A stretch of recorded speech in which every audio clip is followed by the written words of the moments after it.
To ride my bicycle, bicycle. It's all true, especially on the latter. So thanks, Glenn. So I'm Tom Denwood. I'm the Executive Director for Data, Insights and Statistics at NHS Digital.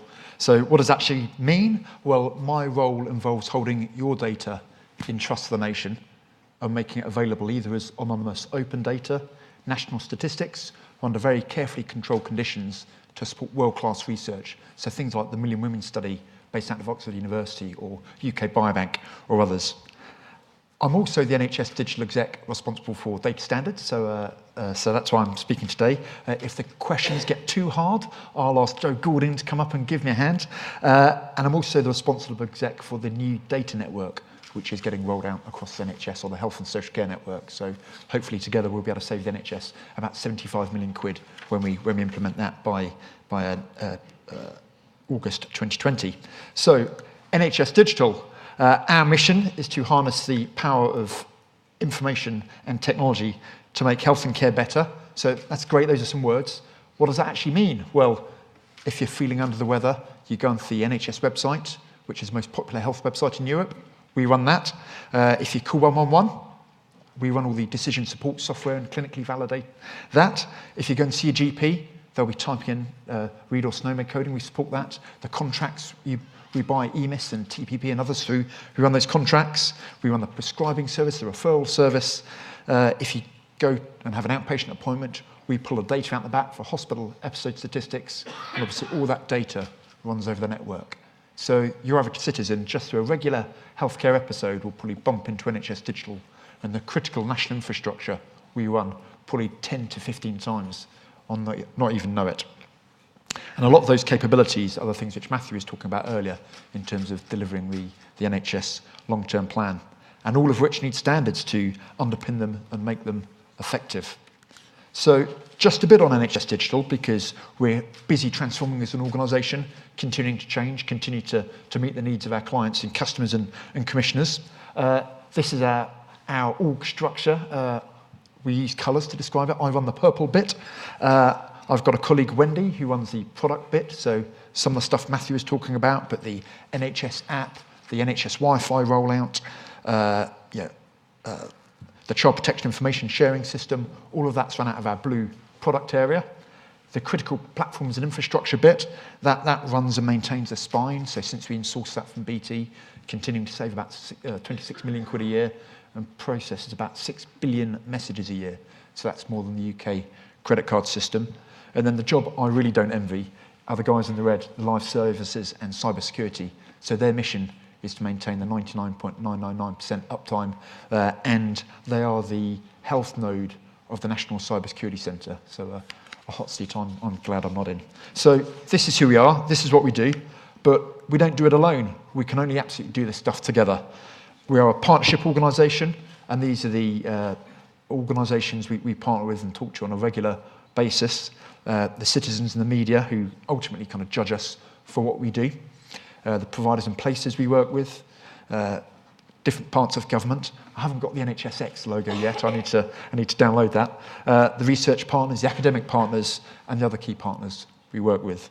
So apologies, Glenn, we haven't got GS1 on there, but we haven't got SNOMED International. We haven't got the World Health Organization as well, and we're the designate ICD supporter of that. And we haven't got the Professional Record Standards Body, and we haven't got Interopen on there. All of the partners we work with to deliver a integrated health and care system.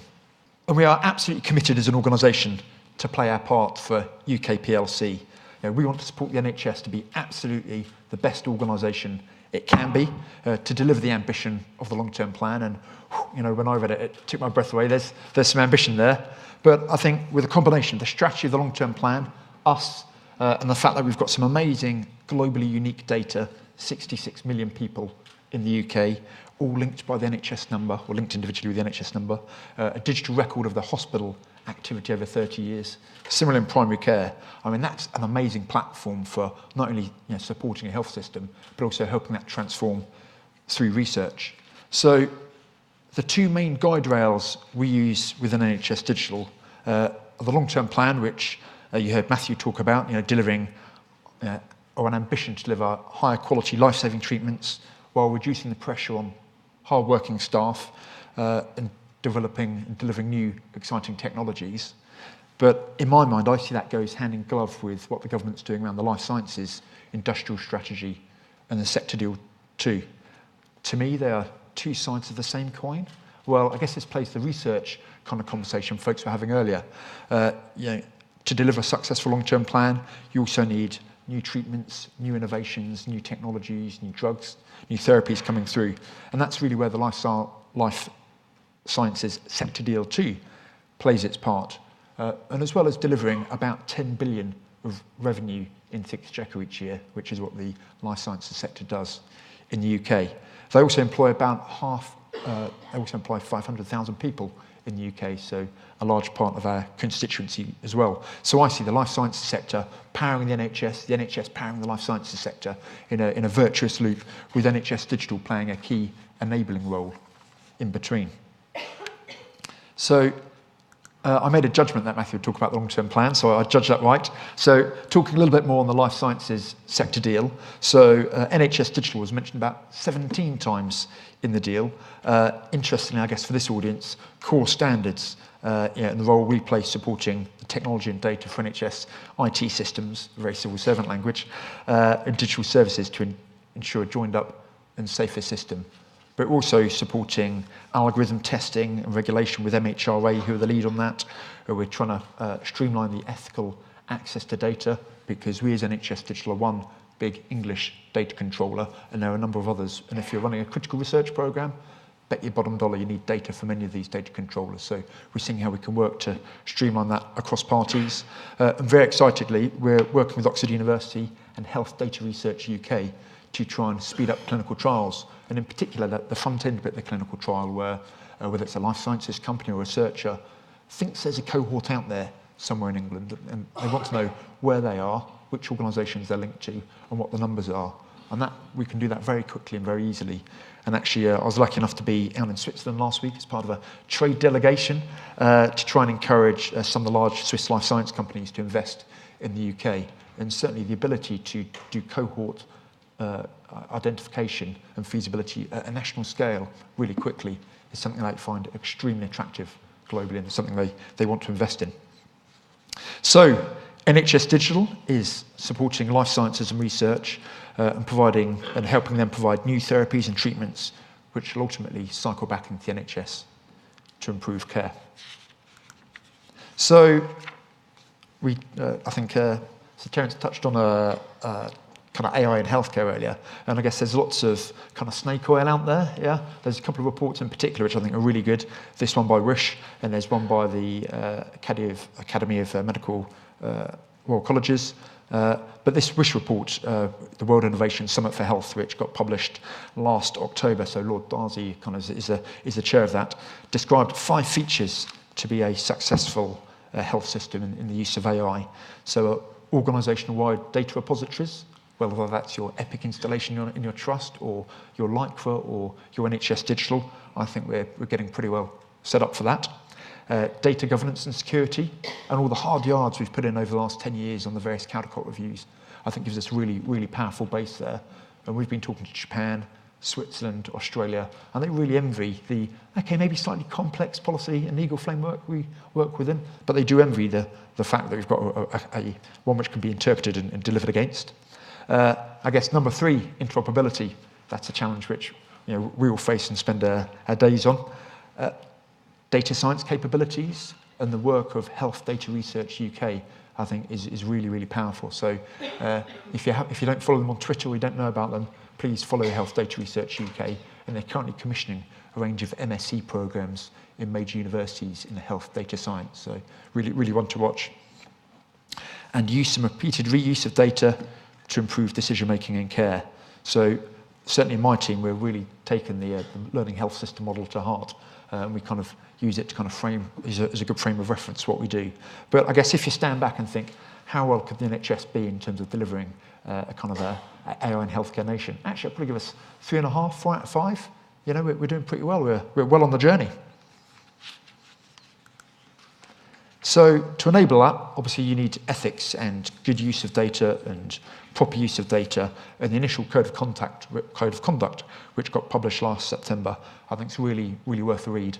The principles around, user needing context, defining the outcome, making security integral to the design, using data appropriately, and being fair, transparent, and accountable, I think are absolute features which we all should expect from our health system. I think it's a great set of guidance, and also one of their principles is the use of open standards. So it's great to see how different parts of our health system are fully joined up. And of course, Matt Hancock, who we mentioned earlier. So it's great to see all the work which we've kind of progressed as a system to date, really seized upon and really make the use of standards in health and care absolutely critical. And the publication of the standards framework, and if you haven't seen it, just Google it. I think it's a really, really good resource. It's currently still open for consultation. I think comments welcome by the end of May. And I think it's been a great exercise because I think everyone's kind of tacitly known what the fundamental standards are, and to actually have those published in one place to drive a consensus conversation about them, I think it's a really, really necessary stage before we push forward and make sure they're fully implemented across all parts of the health and care system. And the feedback to date on the consultation has been, consensus. They're the right set of standards. Let's now move forward. And I think NHSX will be the body which will be picking up the framework moving forward and overseeing the implementation of standards. Just maybe a few case studies. Obviously, using standards to support care from NHS Digital, I guess we still use a categorisation based on Dame Fiona's languages of direct care and secondary uses, although clearly the two are massively overlapping. And if you're a researcher, secondary uses, you're clearly interested in a lot of the standards which are used in direct care. And I'm actually following the emergence of phenomics, of that branch of science around the systemic study of phenotypes, which I think is just kind of in its emergence, but I think will be as profound as genotyping in the future. So direct care, these are not all the lists of standards we support as NHS Digital and our teams, and which we aspire to implement in our products, and we challenge our suppliers and contract our suppliers to make sure they adopt. And as I mentioned earlier, in terms of working with the World Health Organization, we are the UK centre for that and working with WHO on development of ICD-11. So our role is to support all of these standards and their adoption across the health and care system. And to give you a really nice practical example, and I'm not sure how many years after your paper this is about e-prescribing, Terence, but as of today, 65% of all GP practices are referring, 65% of their prescriptions via the electronic prescription service. So you might think, well, it's been going on a number of years. Why is that the case? Surely it should be 100% by now. Well, actually, the legislation to enable the EPS system to be used for controlled drugs was only passed within the last few months. And so as of yesterday, 99.5% of all GP practices in the country are now enabled to prescribe controlled drugs. So we're expecting that 65% to get up to 99.5% pretty quickly. But the use of EPS to avoid transcription error is absolutely major. And whether the touch points with the GP, with the pharmacist, or the reimbursement agency, it's the use of the NHS number and the DMMD, or the Dictionary of Medicines and Devices, are the two things which are really, really powering that. So last kind of few comments. In terms of implementing standards, and I'm conscious of the fact that there are people in this room who are much more expert at me in this and have really kind of cut their teeth. So from my view, I think it's part of our job as NHS Digital to work with others to agree and manage international standards, and if they're not present, then adopt national standards. And we have some of our staff on the International Board of SNOMED CT to make sure that the view of the NHS is absolutely heard at the highest level of these standards bodies. Any standard is shelfware if it's not adopted to deliver benefit, and we heard many of those benefits earlier, but that needs enablement. Yeah? And I think we've all got a part to play in that. I think it's part of my job and the job of NHS Digital to make sure those standards are enabled through the national infrastructure we deliver. And I used EPS earlier, but the e-referral service, when that rolled out, was one of the big jumps in uptake of the NHS number between NHS organisations, and you can't refer someone through ERS if you haven't got an NHS number. It's also enabled bottom up, and that's where the great Scan for Safety program's been delivering, and really, it's a great example of creating a foundation for reducing some of those never events. And I know the Healthcare Safety Investigation Branch on at least 2 occasions have made recommendations in linking the use of GS1 and the Scan for Safety program to mitigate against future cases. So, but I guess often it comes down to money, and to me, making sure that the next generation investment case for the next EPR system or for the next departmental system, to me, those are the key cycle points where you've absolutely got to make sure you're contracting in the right standards for the future, because let's be clear, they're bloody hard to retrofit, despite use of groupers and others. And I think it's going to be the role of NHS to police the adoption of those investment cases around the system to make sure that they do have the right contractual terms and the right standards in them. And they will absolutely play a critical role in our shared journey to support standards adoption. So just kind of finally getting really, really practical around what NHS Digital is doing to support implementation. So I've just got 4 examples here. So, and this really links to Matthew's kind of right care, right people, right place descriptor he gave earlier. So first off, at the top of the product space, we're mapping the Dictionary of Medicines and Devices to the GTIN barcode data. We've done that for about 93.5% of all DMMD products, and that enables the packaged entity to be scanned and dispatched really quickly via the actual medicinal product pack. So that's linking DMMD to GTIN. I think it's a very practical thing which we've helped drive in the centre. As you move to the left-hand side here on place, many of you will know we've had the organisational data service, which is that lovely capability which describes kind of at quite a high level the structure and the organisations in the NHS, which is great, but when you're doing barcode scanning at the bedside, it doesn't get detailed enough. So we're just finalising the mapping of ODS codes to global location numbers, and that will enable that more precise identification. And that's something which we know we had to do, and I think we're about 90% of the way through there. At the bottom, the classification of procedures. So we're working with GS1 to publish a mapping of OPCS to GTIN, and we know from one of the Scan for Safety sites, I think it was Derby, really needed to see that happen. So each OPCS procedure now has a corresponding barcode, and we're going to work out how we can take that forward to SNOMED and an ICD as well. So, and I haven't mentioned the barcoded wristband there on the right, which the sharp-eyed of you will notice has got Joe Goulding's name on. I think that's from the conference last year. And we've got a role there to make sure that the current barcoding standard, the current wristband standard, ISB 1077, is uplifted.